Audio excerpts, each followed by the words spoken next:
politics. Do you remember the telephone call which President Trump made to the Secretary of State in Georgia? He said, I need you to find me 11,779 votes. He told the story then of what he thought about our electoral process. It was a political game to be used for his advantage. And that's what's going on here. To think at this moment in time, the president is calling on Texas to create 5 new Republican seats is an outrage that he would consider doing that in Texas or any place. But the bottom line is this: the reason he is doing it cannot be ignored. The big, beautiful budget, which passed in Congress with all Republican votes, was a plan by President Trump to change America in a way that America does not want to be changed. The public reaction, the polls across America are against President Trump's big, beautiful budget, particularly because of its impact on healthcare. We just lost a major hospital in Chicago yesterday. I'm afraid that more hospitals are on the chopping block. People know their health insurance premiums are going up. Health insurance companies are leaving our state. Why? The big, beautiful budget has told them that they can't count on healthcare in the future. So this is not just a Texas issue over Texas procedure and Texas law. This is an American issue where we have to stand together for the families of this country who are fighting to survive in this economy and want the basics that we all want to protect our families.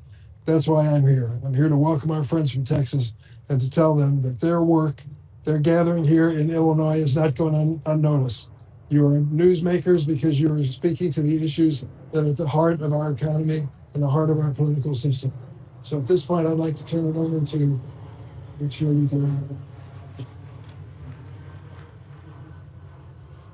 Vice Chair of this group, Mihaela Plaza. Am I close, Mihaela? Thank you so much, Is that close to Senator. pronunciation? Yes, you did very well. Thank you. Good morning, everybody. My name is Mihaela Plisa, and I proudly serve as the Vice Chair of the House Democratic Caucus. I'm so happy to be standing shoulder to shoulder with Senator Durbin. My colleagues and I are ready for the fight ahead, especially after the week that we've just had. Our last meeting was canceled. It was canceled due to bomb threats. Since then, my colleagues and I have endured racist attacks, frivolous lawsuits, and relentless harassment. All of this because we dared stand up to corrupt politicians in DC. But we will not be intimidated. We will not be bullied into silence, and we will not surrender like Governor has to the demands of corrupt DC politicians. And we will lead by example, and we will not let them trample on American rights. Let me be perfectly clear. Texas Democrats are not running away from any fight. We're bringing the fight to the bad guys. We don't back down when the stakes are high. We don't cave in when the pressure is on. We stand our ground because we know exactly what we're fighting for. And we don't take our marching orders from a man who thinks he's a king. We're fighting for working class Americans, for the people who get up before dawn and take their showers at night. We're putting them before us.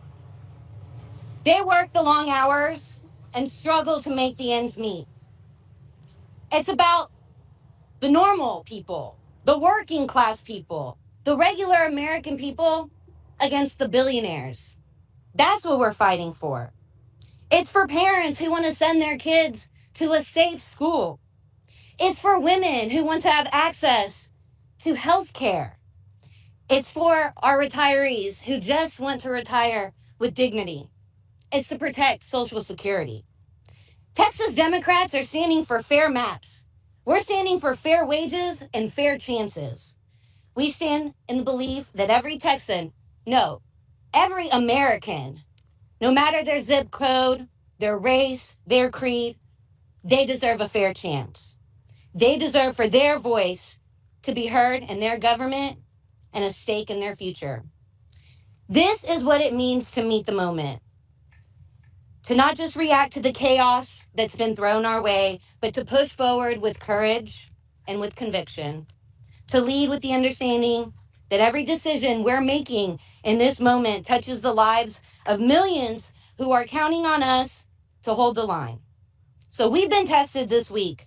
We've been threatened, but we stand more committed than ever in our goal Because the truth is, Texans don't quit.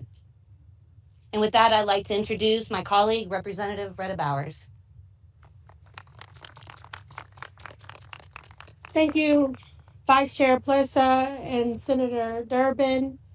I am State Representative Retta Andrews Bowers, representing House District 113 and proudly serving as the first Vice Chair of the Texas Legislative Black Caucus. Just 1 week ago, we were scheduled to stand alongside Senator Durbin at an event like this to commemorate the 60th anniversary of the Voting Rights Act. But that event never happened. Why? Because our hotel received a bomb threat caused by a direct provocation of our safety. After our location was made public in an attempt to intimidate and silence us.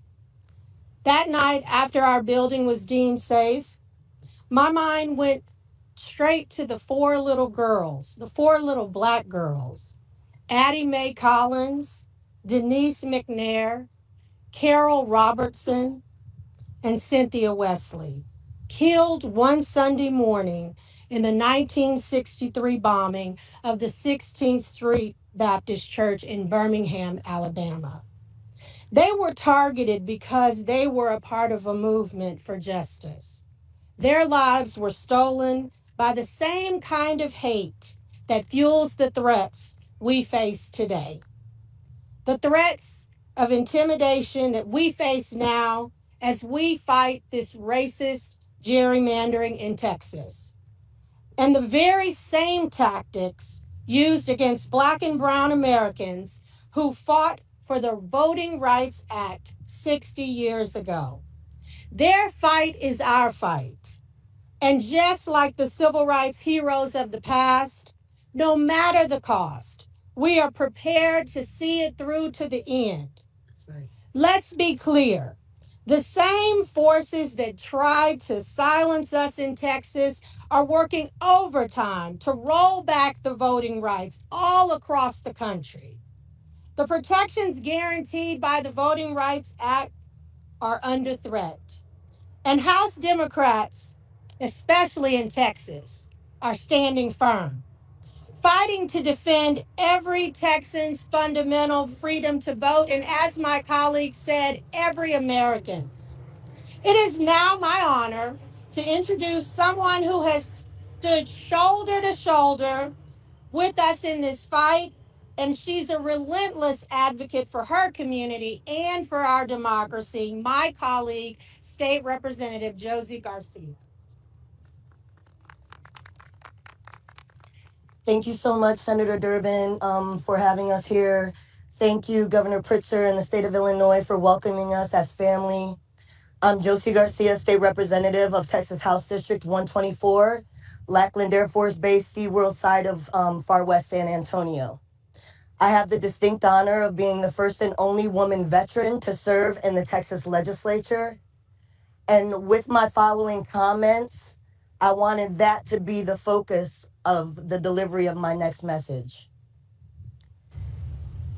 As a combat veteran, I had the pleasure of serving as an advisor to the Iraqi military. As the wife of a Purple Heart combat veteran who was shot in combat with the Taliban, imagine my surprise when I find myself being hunted by my own state government. Imagine my surprise when I find hostile territory in my backyard in the hill country because of politics. Imagine my surprise when upholding the Constitution of this United States of America has what made me public enemy number one in the state of Texas. I'm proud to represent Military City, USA, San Antonio, Texas. Texas is home to the largest population of veterans in this country. Of 150 members of the Texas House of Representatives, there are 7 of us who have ever worn uniform.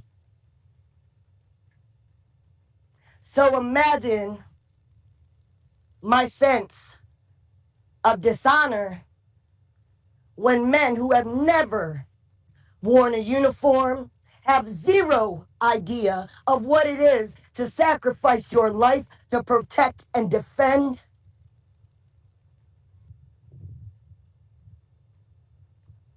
I had the utmost honor of being the commander of an elite search, rescue, recovery, and relief humanitarian operation that launched in the Hill Country after the devastating biblical floods that just occurred. On day one for us, July 6th, I showed up with 15 people who believed in me. On day three, we had 1,000 volunteers, specialized search, rescue, recovery volunteers from every branch of the military, every law enforcement agency you can imagine, every acronymed agency came to support my operation because they believed in me and my leadership. I'm here to tell you I was by myself.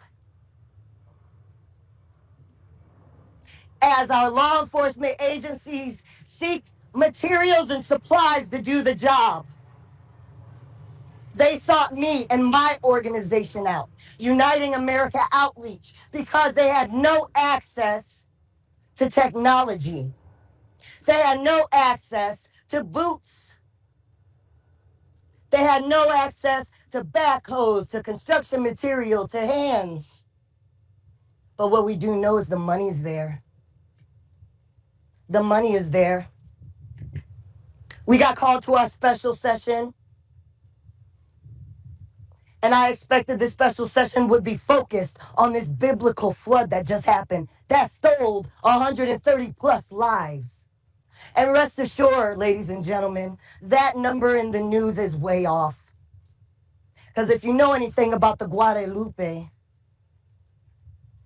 during 4th of July, you have campers.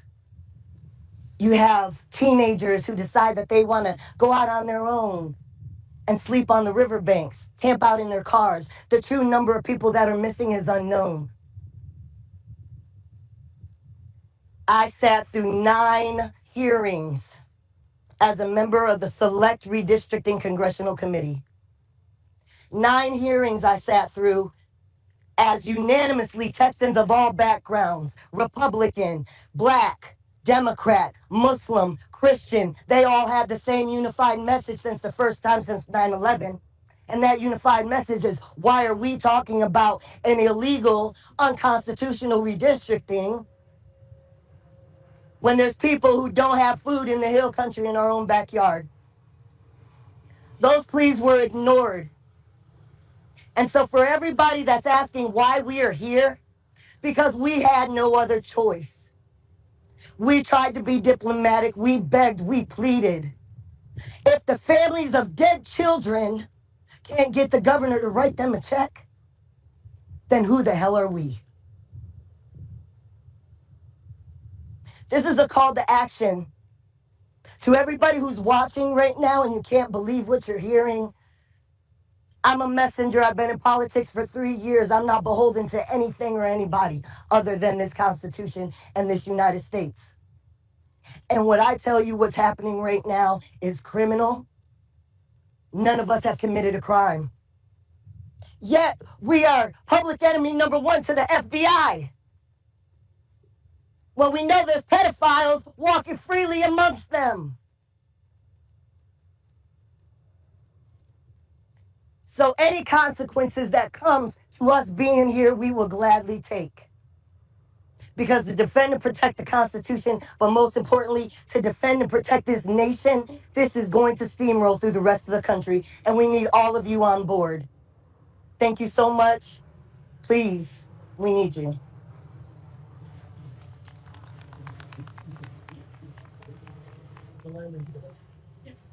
Any questions? Oh, I have two. Can I ask one on topic first? Can you guys give us a sense of your timeline? You know, how long you've been on being here? If there's any sense of any resolution coming forward? I know it's been. So in Texas, after the 140 days regular session, the governor can call us back. He has called us back for 30 days. We intend to kill the first called special session. So August 19th is when that ends. So that's when you plan on going back? That's when negotiations open up again. That's when the session's over. That's when the special session ends. So we hope that the governor will start putting flood victims before political power grabs if he does call another special. He said he'll do special session after special session after special session. Are you able to withstand all of that financially and emotionally? You all have families at home. We're going to continue using all of our tools. I want to be clear. We have said from the beginning, our objective here is to deal with the corruption of this special session. We're hoping that the next special session does not also have to be corrupt. And that is entirely upon Governor Abbott and the Republican leadership of that state. The people of the state of Texas have been crystal clear, including Republicans. They do not support what they are doing. They do not support them rigging the system. They do not support them lying, cheating, and stealing. Even Republicans want things to be fair. They want people to follow the rules. We have laid out the case of why Governor Abbott needs to listen to the people of the state of Texas.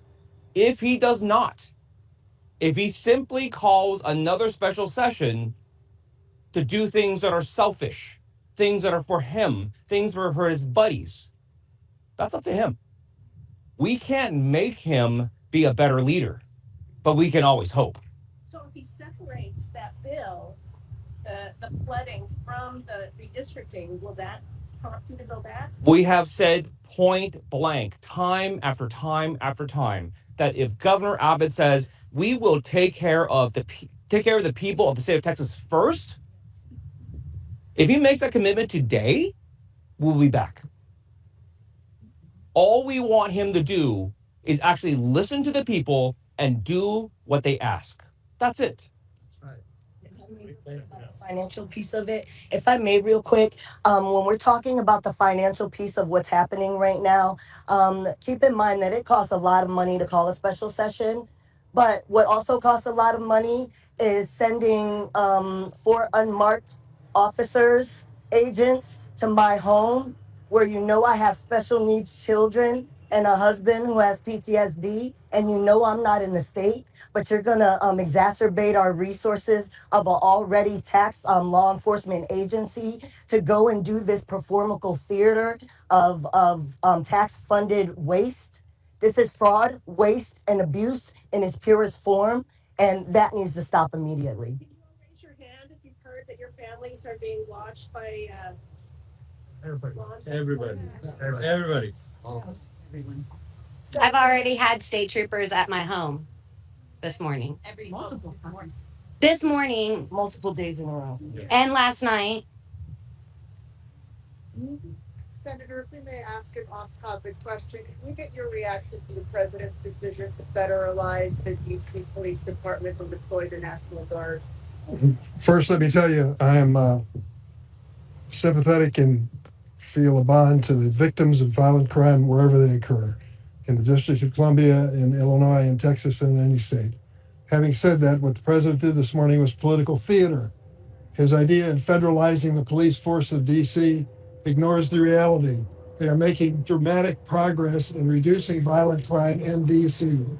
And so it's a typical move by this president to create chaos and uncertainty and to draw the attention from other issues like Jeffrey Epstein and his papers, draw the attention away from the concern of American families that healthcare is beyond their reach and the cost of living is beyond their reach. He's trying to change the subject. He won't be able to do that. Are you concerned Chicago will be next, especially given the deployment of the National Guard troops? I can't predict where this president will move next, but I will tell you, this is no way to solve the problem of violent crime. Yeah, but he's doing legal. It is legal under the Home Rule Act for 48 hours. He can federalize the DC police force. Then it can be extended another 30 days, and then it takes an act of Congress. He also vowed to end no cash bail in Chicago. Any reaction to that? He's rewriting laws in every state. He should focus on the laws he's responsible for. The big, beautiful budget, so to speak, is a bill that's devastating to the American economy, and the American people know it. He ought to address that. Can we have a discussion that this what Trump is doing right now in terms of federalizing local police force, what Governor Abbott is doing using the state guard, what Ken Paxton and John Cornyn are doing, calling in the FBI. This is all together one piece. This is about the rise of authoritarianism in our country. This is about saying that we don't care what your local city wants. We don't care what your state wants. We don't care what you do that's good for your people. We're going to tell you what to do. And this is not just a blue state issue. This is going to come to red states just the same. Like Texas is a state that is violently proud of our independence, whether you're a Democrat or a Republican. And you're watching the leaders who in years past, no matter if the president was a Democrat or Republican, they say, we're going to do what we want. Thank you. Now just casually bending the knee to them without even a second thought. This is happening across our country. And if we don't stop it, this is the end. If we don't stop this authoritarianism coming across, by the time we realize that we need to fight back, it may be too late. They may have everything under control. Any other questions? Can anybody talk about the Adams County lawsuit? Is that something? What is that? I'm not aware. I'm not aware. I'm not aware. That's the one, the Texas folks have gone to Adams County to say, we want these Texas Democrats, Adams County. Oh, that's The Illinois suit with the lawsuit. Yeah. No, it's frivolous. Short answer is that. I mean, they. no. I apologize. They have filed so many frivolous lawsuits, we have lost track of them. I mean, like, as an attorney, it's real easy to respond to things that are sensible, right? It's real easy to say, hey, somebody sued you, you just file the response.